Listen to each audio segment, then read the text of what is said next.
Olá para você ligado no Orla TV, a gente está de volta com mais informação, com mais entrevista.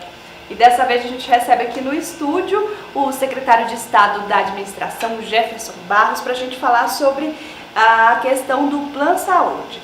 Olá, secretário, obrigado pela sua presença. Eu que agradeço a oportunidade.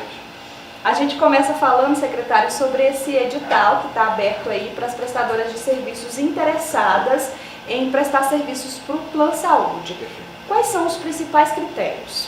Bom, fazendo um retrospecto rápido, né, ainda no mês de outubro, a operadora atual do plano nos havia informado da não renovação contratual. Né? Então, diante desse cenário, a gente viu aí uma chance de nós fazermos esse credenciamento direto da rede, né, de prestadores do Plano Saúde, que conta hoje aí com vários hospitais em Palmas, Gurupi, Araguaína. Nós temos intercâmbio no estado do Maranhão, Distrito Federal e Goiás. Então, nós temos unidades hospitalares, clínicas, médicos credenciados nesses estados também. Aqui no Tocantins são mais de 200 profissionais credenciados, mais de 12 unidades hospitalares credenciadas, muitas clínicas credenciadas. Então isso tudo ficava a cargo da operadora do plano de saúde, que era contratada para a operacionalização do plano. Então em outubro ainda a gente decidiu abrir um edital de credenciamento direto, até como uma forma do Estado ter uma vinculação direta com toda a rede de prestadores de serviços. Né? Na verdade, assim, todo o regramento do edital é bastante longo e complexo, né? Mas a princípio o foco principal é que a gente tem aí uma vinculação contratual direta com os prestadores de serviços, até porque os pagamentos estão sendo feitos por meio de um termo de ajustamento de conduta e por meio de uma decisão judicial que determinava que nós fizéssemos o pagamento direto para a rede. Então é uma forma da gente regularizar essa questão do pagamento dos prestadores de serviços e também uma oportunidade da gente, quem sabe, ampliar a nossa rede de atendimento, né? Garantindo que haja aí uma melhor precificação dos valores a serem pagos para a prestação dos serviços desses estabelecimentos, né, e dessas pessoas físicas, né, e acima de tudo que a gente tem aí uma abrangência maior na possibilidade de atendimento aos usuários, que é o nosso foco principal. Mas assim, bom, pré-requisitos básicos do edital. Para a pessoa jurídica é que esteja com todas as certidões em dia, que o seu proprietário não tenha vinculação formal com o Estado, não seja servidor ou funcionário. As regras que estão sendo adotadas estão todas baseadas na Lei Geral de Licitações e Contratos, que é a 8.666. E como foco principal também tem a garantia de transparência no credenciamento dessa rede. Né? Mas em termos gerais é isso que a gente tem de exigência no credenciamento. E o edital está disponível tanto no Diário Oficial, quanto no site da Secretaria da Administração, quanto lá na sede do Plano Saúde, presencialmente, fisicamente lá no prédio do Plano Saúde, que fica ali na 104 Sul, né, ali próximo ao antigo posto do Detran. Então fica ali do lado, é fácil dos prestadores encontrarem lá um deles. A atual prestadora termina o contrato agora em janeiro de 2018. Durante esse período de transição com essas outras prestadoras, os usuários serão prejudicados, os serviços serão interrompidos? Em momento nenhum. Tanto que, mesmo com o término do contrato, o credenciamento direto da rede nos permite que a gente faça os atendimentos de urgência, emergência, a manutenção das pessoas que estão em tratamento oncológico, internado nas UTIs, internados, todo o atendimento laboratorial e ambulatorial e laboratorial que sejam feitos nessas unidades credenciadas. Então, o atendimento ocorrerá. O que talvez a gente tenha aí um atraso nas liberações é em relação às cirurgias eletivas, aquelas que não são de urgência ou emergência, aquelas que têm um agendamento prévio para que ocorra. Mas mesmo assim a gente já está em fase também de conclusão de um processo licitatório para a contratação de uma empresa que possa nos ajudar a operacionalizar aquilo que o Estado não tem condições de ofertar imediatamente. Que são o quê? Postos e unidades de atendimento, emissão de cartões, call center, porque isso tudo tem que ser oferecido para os servidores e principalmente para as aquisições das órteses, próteses e materiais específicos, né? São as chamadas OPMS. Que para o atendimento eletivo as unidades hospitalares não podem comprar e se o Estado for licitar vai demorar demais.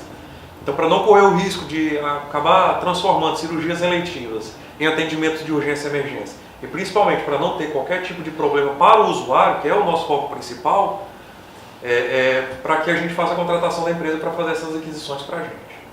E com esse processo de transição, o usuário vai ter que pagar mais ou vai permanecer no valor atual? Não vai ter qualquer alteração dos valores que estão sendo pagos, né? Estão sendo retidos, digamos assim, daquelas pessoas que aderiram ao plano de saúde, né? Dos cerca de 32 mil servidores que são usuários do plano de saúde. Então não vai haver qualquer ônus, isso é importante que fique muito claro.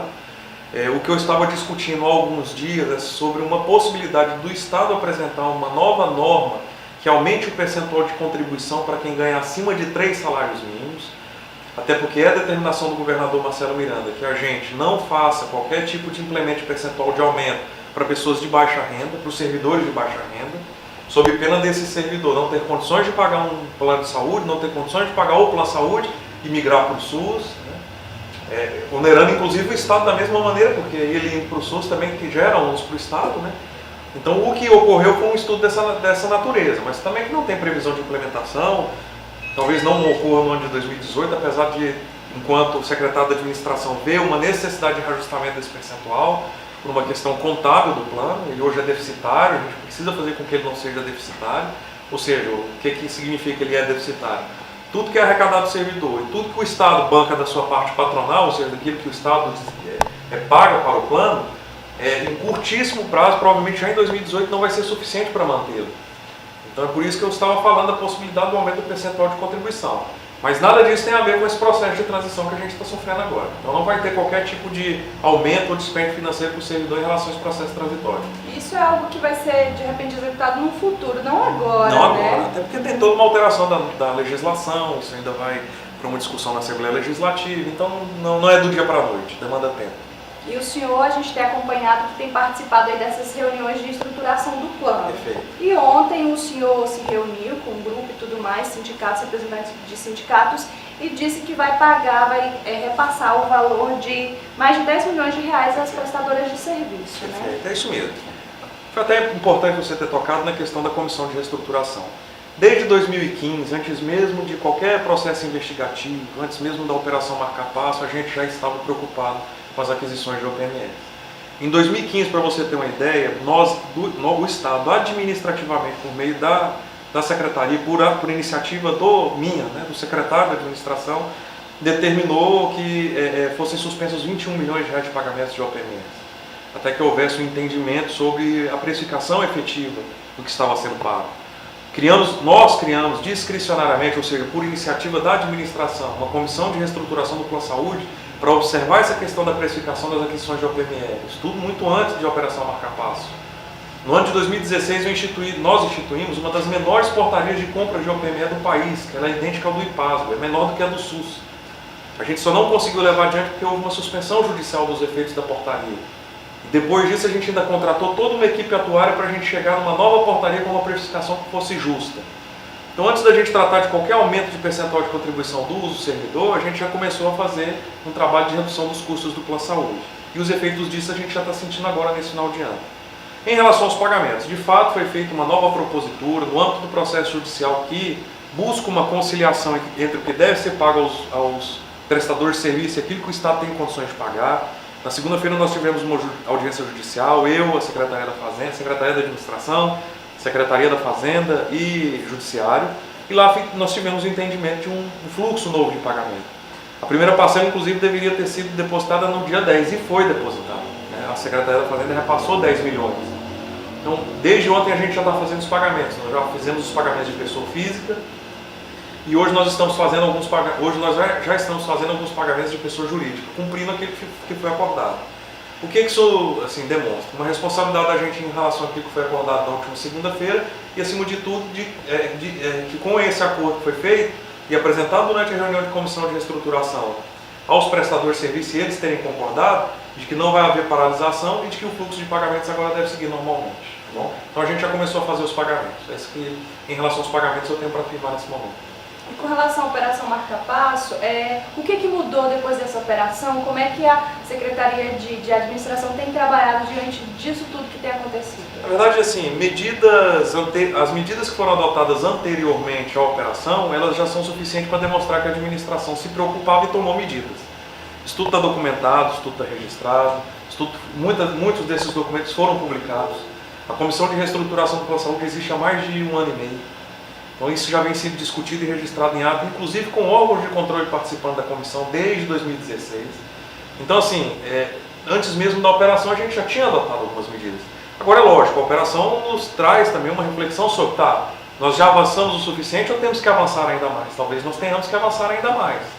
A glosa não foi suficiente, A contratação de uma equipe atuária para definir uma precificação dessas compras talvez não tenha sido suficiente. Então a operação talvez nos ajude a balizar em novas medidas a serem adotadas. Algumas, inclusive, já estavam previstas agora em outubro. A gente adotou algumas medidas agora em outubro. O credenciamento de rede é uma, inclusive com a possibilidade de redução da precificação já no credenciamento. É lógico que a operação não nos traz aí uma reflexão sobre o que pode melhorar, mas a princípio a gente já adotou muitas medidas. Então acredito que não vai surtir qualquer outro efeito que não seja daquele que a gente já vinha adotando. A gente tem conversado com algumas lideranças, prefeitos mesmo aqui do Tocantins, que têm sentido dificuldades em fechar a folha, em fechar o mês no azul. Agora, falando do ponto de vista do governo do estado, será que consegue fechar o ano no azul? Não, dificilmente. Na verdade, existe um déficit histórico das contas do estado ao longo de alguns anos que ela vai demandar um pouco de tempo ainda para a sua correção. Vou te dar um número simples. Em todas as apresentações de relatório de gestão fiscal na Assembleia, das quais eu participo, eu tenho dito para eles o seguinte: de 2014 para 2015, eu não estou falando de governos, tá? Estou falando de gestão fiscal. Porque assim, a gestão fiscal da nossa responsabilidade é a partir de 1º de janeiro de 2015. Mas só com despesas relacionadas à folha de pagamento, a gente tinha um déficit de mais de 450 milhões de reais. Eu tinha 67 milhões de dívidas do Plano Saúde, de ausência de repasses do fundo para o Plano Saúde. Várias consignações não tinham sido pagas para os bancos, para o IGPREV e por aí vai. Então, assim, esse déficit histórico ainda não foi possível que a gente conseguisse o corrigir. E ainda nos deparamos com toda uma crise econômica do país que acabou atrapalhando todo o crescimento e desenvolvimento econômico e financeiro do Estado, agravando ainda mais a situação das contas do Executivo. E, consequentemente, nós tivemos uma série de aumentos. E por mais que não sejam discricionários, ou seja, por mais que não tenha sido o governador que tenha dado o aumento, eles são previstos constitucionalmente. É o caso da database, progressões e por aí vai. O Estado acabou tendo que absorver aumento do salário mínimo, pagamento de progressões, database, decisões judiciais, então a gente acabou absorvendo. E isso onerou mais ainda a folha de pagamento. Então é impossível a gente fechar no azul no ano de 2017. E dificilmente a gente vai fechar também no ano de 2018 e em outros anos, por conta desse déficit histórico e da dificuldade que a gente tem no crescimento vegetativo de folha. Agora, pelo menos esse ano eu acredito que fecha melhor do que no ano passado. Tá? Eu não sei se vocês se recordam, mas no ano passado a gente teve a repatriação e com a repatriação a gente conseguiu honrar um monte de compromisso. Esse ano nós não temos qualquer outra perspectiva de receita adicional, mesmo com a negociação da folha, e provavelmente nós vamos pagar o décimo. Então a gente fecha, tudo bem, no vermelho, mas pelo menos numa condição melhor. Então a gente está melhorando gradativamente a situação de contas do governo. Mas fechar no azul esse ano ainda a gente não consegue, infelizmente. E diante disso, secretário, quais são as prioridades, as estratégias? As estratégias são o cumprimento das obrigações constitucionais, né, os 25% Fundeb, os gastos com segurança e saúde. E lógico, né, ao cumprir os 25% do Fundeb, a gente está cumprindo constitucionalmente o que é determinado de repasse para a educação. Né? Então é a gente fazer o fechamento dos percentuais constitucionais e o pagamento da folha. Essa é a nossa prioridade. Lembrando que alguns serviços básicos do Estado eles estão em pleno funcionamento. Até ontem mesmo eu estava fazendo um panorama para o governador da situação da administração. O plano de saúde não parou, a gente fez uma negociação e está honrando. Eu tenho combustível na garagem, a locação de veículos está sendo paga. Então nós estamos lá com os nossos veículos locados andando. Então estamos inclusive entregando novas viaturas esse ano ainda para a Polícia Civil. Então assim, nós estamos caminhando para melhorias. E acima de tudo eu acredito que não podemos afirmar ainda com certeza absoluta do pagamento do 10º dia 20, mas pela sinalização que eu tenho recebido da Secretaria da Fazenda de que a gente paga o 10º esse ano, independente de qualquer incremento de receita. Então eu acho que essas já são boas notícias em relação à retomada do nosso equilíbrio econômico. A meta nossa esse ano é fazer a conclusão do pagamento da folha, que do mês de outubro para o mês de novembro não teve variação nenhuma. O mesmo valor de outubro fechou no mês de novembro, a folha nós fechamos ela ontem, ela fechou no mesmo valor. Na verdade ainda teve uma variação, a gente reduziu aí em 2 milhões os valores de contrato temporário. Tá? Por conta de toda essa sazonalidade que tem nas contratações temporárias. Né? Então acaba que a folha se manteve estável e a gente vai conseguir, aliás, nós devemos conseguir pagá-la, quem sabe esse mês de dezembro agora até um pouquinho antes do dia 12. E é justamente isso que eu ia perguntar para o senhor a respeito do 13º salário, que a previsão mesmo é efetuar o pagamento dia 20 de dezembro. Assim, o calendário legal determina que o pagamento seja feito até o dia 20, né, de dezembro. Né? Esse, inclusive, é a norma legal para o regime seletista. Então, todo mundo da iniciativa privada que tem carteira assinada tem que receber até essa data. Né? E é nessa data que a gente balizou também a expectativa de pagamento do 13º dos nossos servidores. E o senhor comentou a respeito da frota de veículos, que é alocada, né, e tudo mais.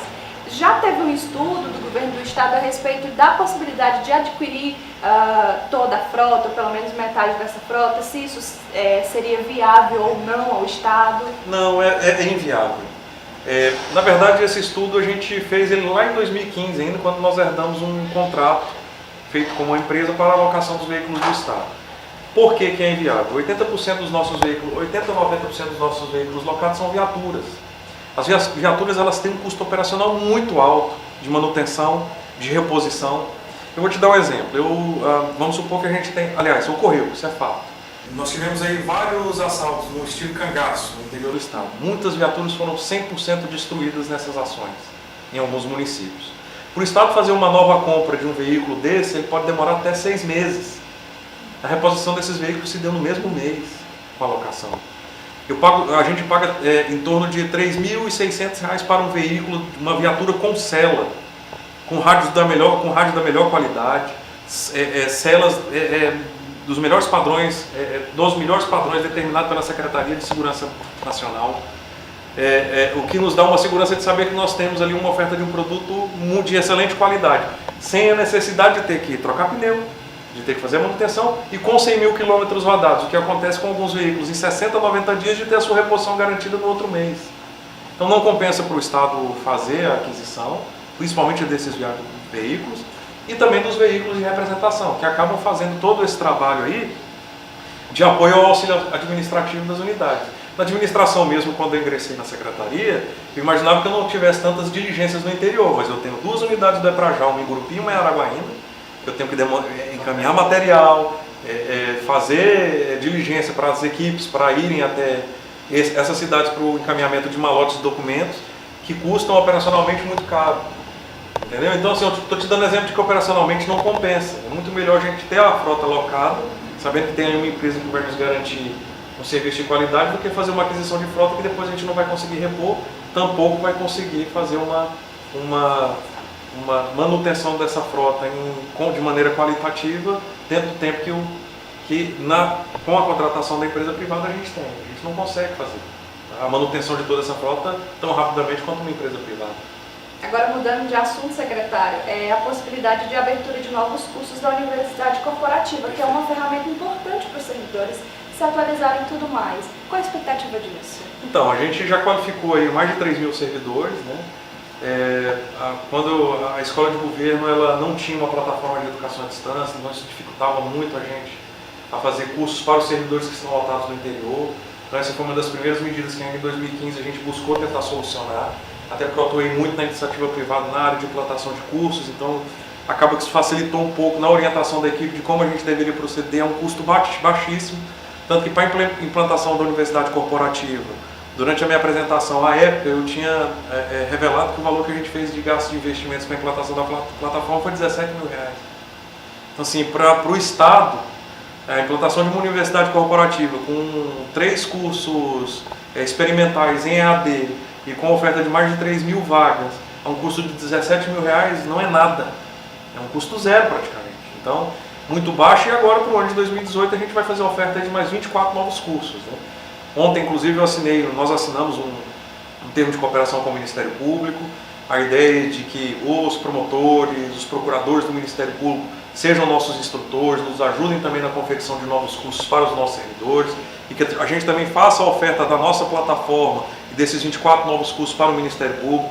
Semana que vem nós devemos assinar com a Defensoria. Então a gente está fazendo aí, capilarizando aquilo que o Estado tem de melhor, né, em relação à qualificação dos servidores, né? Então, é uma excelente notícia para os nossos servidores e uma grande novidade para eles para o ano de 2018, assim como o Prêmio Eudoro Pedrosa, né, que está em andamento. E é justamente isso que eu ia lhe perguntar, secretário, a respeito do prêmio. Qual é a fase que está atualmente? Nós estamos na fase de recursos, né? Por um ajuste editalício do edital em relação à contagem do tempo, que deveria ser de 45 dias para a apresentação das propostas, né? A gente, inclusive, teve que fazer uma pequena alteração no edital, abrindo um novo prazo para a apresentação de novas propostas de projetos, né? Inicialmente, a gente teve a apresentação aí de quase 100 propostas, Algumas, obviamente, não cumpriam os requisitos de preenchimento, então a gente fechou no número de 77 propostas até semana passada. Dessas 77, eu acredito que passada a fase de recursos, a gente deve ter aí uma queda de em torno de 10, 15% para apresentação de projetos. Então acredito aí que mais de 60 projetos desses que foram apresentados, eles devem de fato entrar no regime competitivo, na análise das comissões em relação aos projetos que vão ser apresentados, que para nós, pela primeira edição, é um sucesso absoluto. Se você levar em consideração que nós vamos ter aí mais de 60 propostas inovadoras, focadas na gestão de resultados, na gestão estratégica do executivo, é uma coisa sensacional, nunca feita, é inédito. É uma base de dados muito forte para que haja novos experimentos para a administração pública ao longo dos próximos anos, né, que vão estar lá disponíveis no acervo da Unicef, da Universidade Corporativa, e que revela também que, de fato, aquilo que a gente imaginou na implantação do curso do prêmio, de que tem muito servidor com boas ideias a serem traduzidas em ações em prol do executivo, do próprio bem-estar do servidor e da população, nós tínhamos ali um ambiente para que esse servidor apresentasse a sua proposta. Isso acabou se traduzindo nesses números, né, que eu acabei de passar. Em abril do ano que vem, se Deus quiser, a gente está premiando. Vai estar aí pagando a premiação para o primeiro, segundo e terceiro colocados nas duas áreas de apresentação de projetos e, lógico, participando e apresentando esses projetos lá no Conselho Nacional no Congresso Nacional do CONSAD, né, do Conselho Nacional do Secretário de Administração, que é o maior congresso de administração pública no Brasil. Tá bom? Muito obrigada, secretário, por ter aceitado o nosso convite de estar aqui conosco no Orla TV. Eu que agradeço, estou sempre à disposição, qualquer dúvida, qualquer nova pauta, pode me convocar que eu estou aqui. Tá certo, muito obrigada. E nós ficamos por aqui, até o próximo Orla TV.